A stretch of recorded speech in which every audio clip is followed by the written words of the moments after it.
I killed Jacqueline. I killed my girlfriend. I killed her because she was going to kill you. All of you. The world was going to end if Jacqueline went out that door. I'm going to burn my house down, with myself inside. I'm drinking all the vodka I can handle, then covering this place in gasoline. But first I'm going to finish this note, so I can tell you what happened. You won't believe me. I hope you don't. Because if you believe me, then that means there's evidence. If there's evidence, that means some of it survived, and that means you're screwed. My name is Kevin Gillard. I'm an entrepreneur, you know what? Screw it. I don't have time to tell you extraneous details. I just hiked the entire Appalachian Trail, started in Georgia and ended up here. 50 miles from the end of the trail, here in Maine, I found the chamber. You can walk for a week without a sign of human habitation. That's why it was so strange.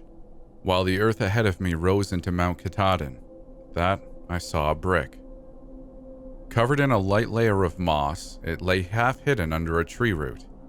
Curiosity beckoned me to it. After months in the wild, seeing only the occasional town, straight lines hold a magnetic rarity. Also, there was the confusing question of why a brick would be in an isolated stretch of forest. No buildings stood anywhere nearby. I dislodged the brick from the tree root and dusted off the surface. It was gray, carved out of the same stone composing the boulders scattered nearby. An obscure, vaguely sinister carving twisted across one side of the brick. Sometimes you look back on a thought from your past, and it's like it wasn't even you that had it. How could I have ever thought that? That's not me. No. In retrospect, your past self becomes delusional, even schizophrenic. I'm experiencing that now. My fascination with the brick was idiotic. I was 50 miles from finishing the most iconic hiking trail in America, and I decided to hunt for the source of a damn block? Not only was it an asinine misordering of priorities, but there were warning signs everywhere. The occult symbol carved into the stone, the goosebumps on my arm, the fact that a brick shouldn't be in the middle of the desolate wilderness. I ignored all these things and walked away from the trail. It would prove to be the worst decision I've ever made in my life, which is about to end after 28 short years. The trees grew much heavier away from the trail, stifling the sky with a thick canopy of needles. I spent an hour or two stumbling around, looking for anything interesting, before I realized I was lost. However, I'm an experienced outdoorsman. It didn't take long to ascertain the direction of the trail with my compass and begin to ascend the rocky ground. A relief that I didn't know I needed washed through me then. The subtle weirdness I'd felt in the forest seemed to melt away as the slope tilted into the sky. I perched on a ridge and spied the trail only a few hundred feet away, but in the other direction, I saw something else. A doorway. An inky rectangle in the wall of a ravine, impossible to spot from anywhere except my position. The hairs on my neck raised themselves, a warning from my subconscious mind. I deliberated with myself on top of that ridge. You're almost done. 2 more days until you finish. Don't get distracted. Exploration is the reason why you like the outdoors. You'll always wonder what was in there if you don't peek right now. The human brain is a strange entity, engaged in an endless struggle with itself alone. It's brilliantly innovative, yet full of self-deception and faulty processes. Etched with both the innate drive to survive and a sick attraction to danger, every mind is a whirring contradiction. Eventually, my whirring contradiction made the choice to explore the door. As I clambered down over rocks, I noticed the breeze of an early autumn wafting through the ravine. I'd entered the trail in March, counting on the southern air of Georgia to keep me warm. Now September had crept over Maine, and at the edges of the days, the weather began to chill. My goosebumps intensified when I finally stood in front of the door.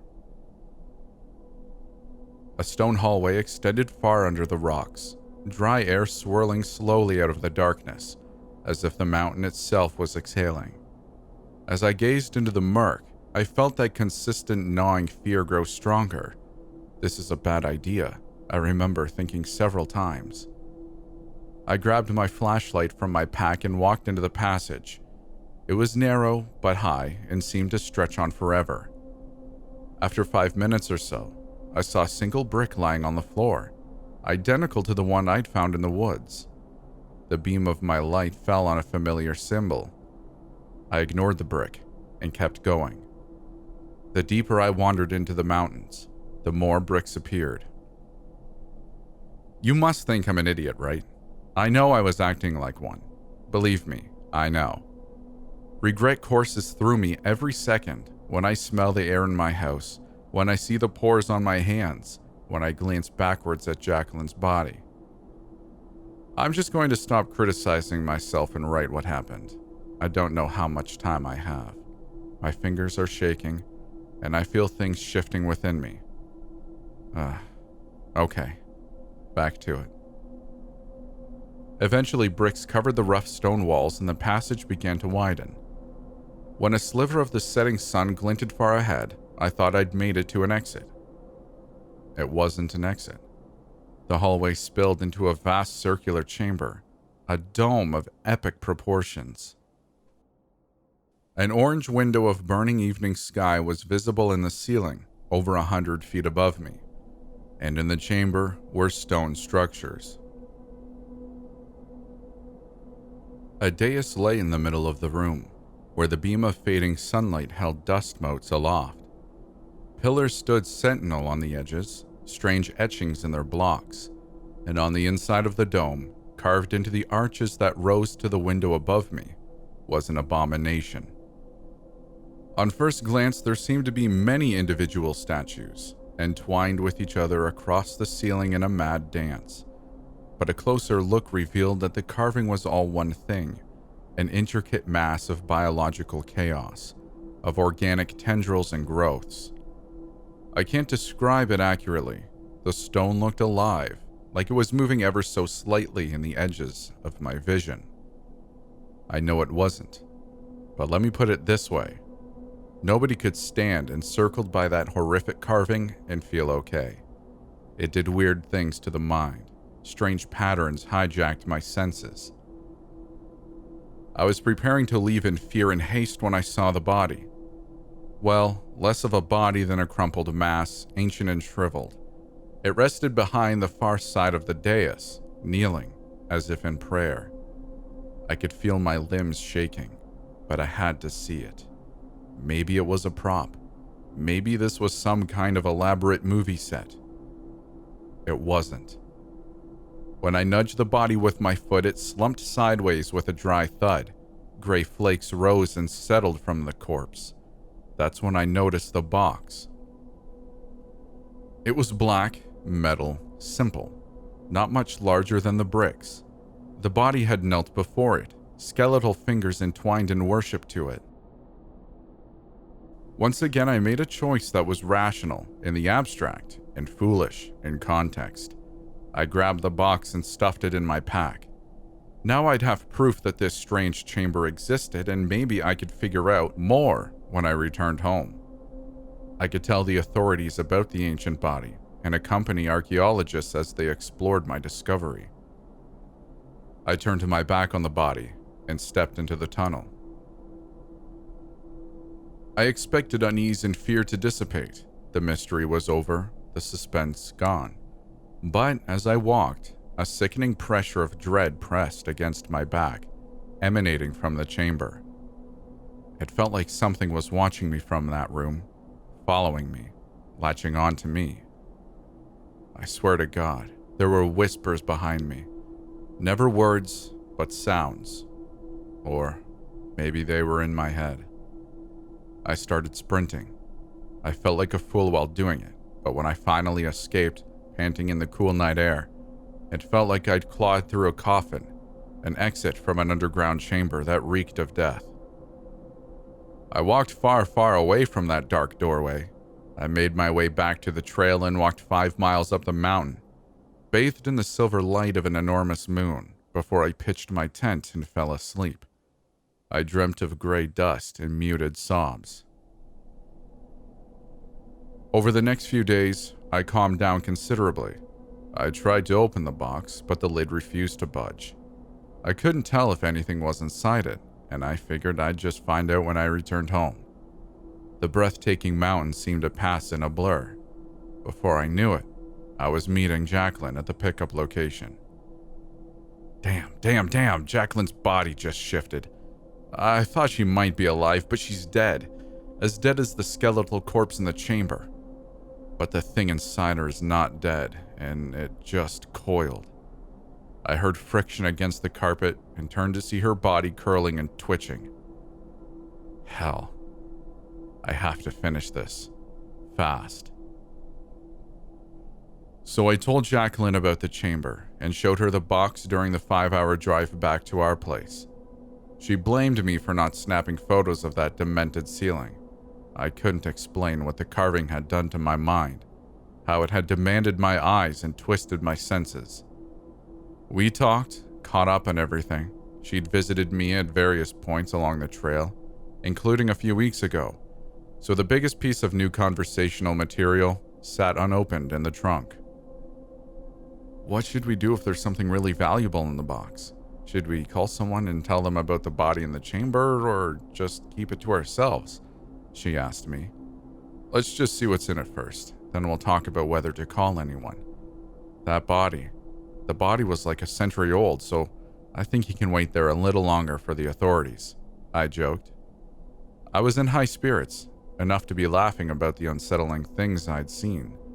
A night in my own bed with the love of my life lay in front of me.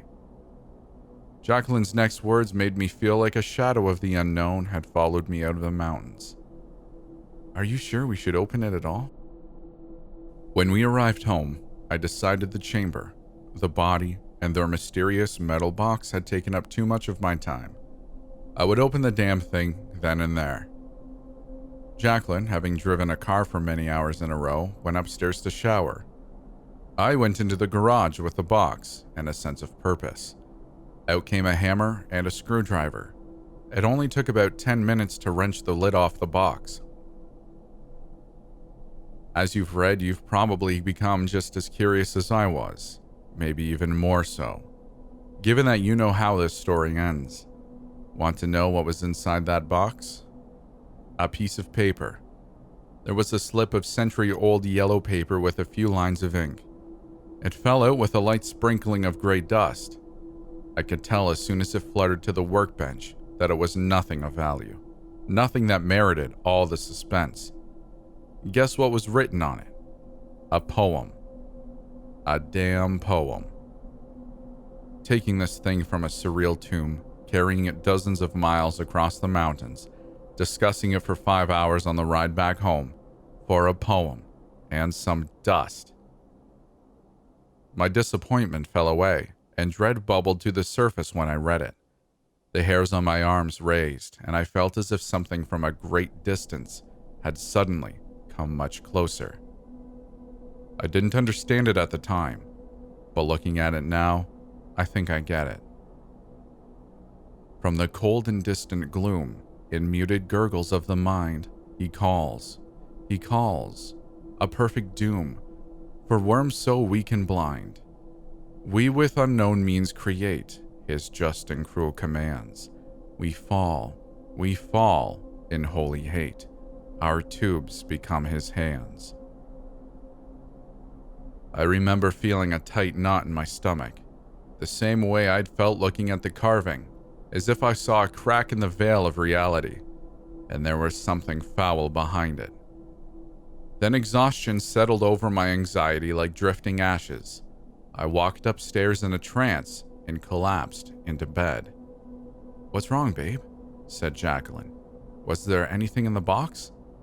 Nothing, I told her, to answer both her questions, and then I was out.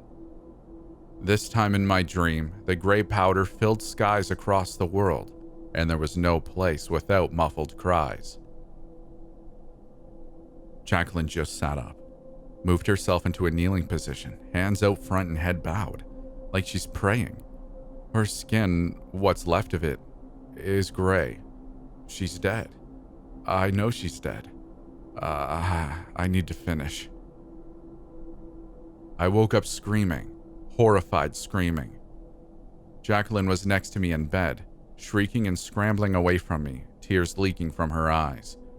There was something wrong with her skin. I rubbed my eyes and blinked. That's when I noticed it was on my hands as well. Holes. Small holes about the size of the nail on my pinky finger covered Jacqueline's entire body. Her face. They were on my hands, my arms, my whole body. I screamed too.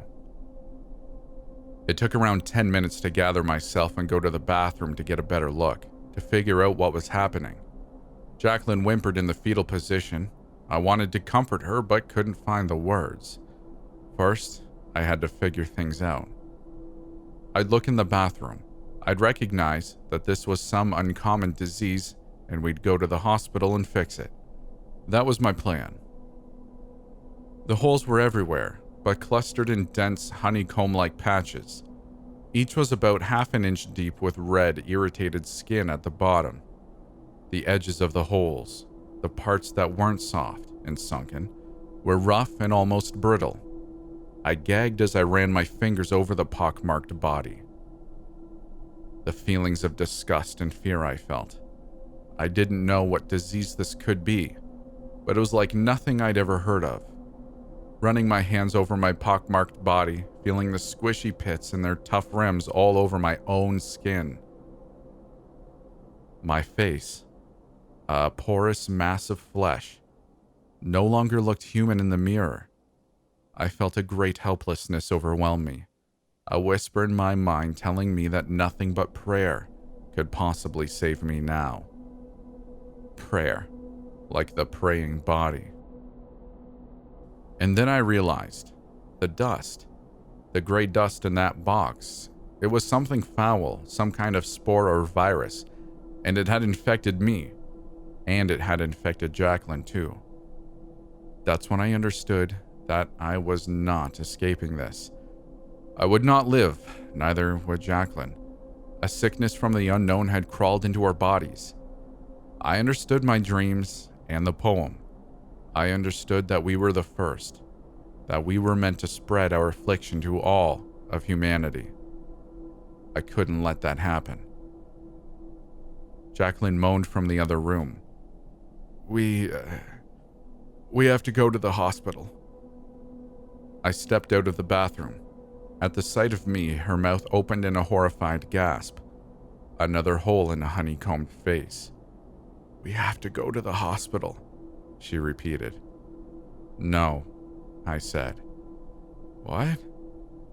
I heard the confusion and fear in her voice, and above all, a thick, suffocating disgust. Jacqueline didn't like holes. She didn't even like a bubble bath I once prepared because the bubbles reminded her of holes. She was in hell. Jackie, I said, something is really, really wrong, and we're not going to get better. What are you saying? How do you know? Her questions rose in a note of panic. This came from the powder box, and it infected us. You weren't even exposed to the original spores, but you were exposed to me, which means it's contagious, airborne, and it sets in fast. We can't go outside. I was strangely calm now that I accepted it. The only problem was how to die without letting others get infected, and how to deal with Jacqueline. She became hysterical, had a panic attack, tried to leave. I wouldn't let her. I felt as if the world was depending on me. If the corruption inside our bodies left this house, it would ravage our species. I knew that from the dreams. Eventually, she grew violent. She tried to shove me away and rush through the front door. I had to stop her. At first, I only wanted to knock her out so we could spend a few more hours together.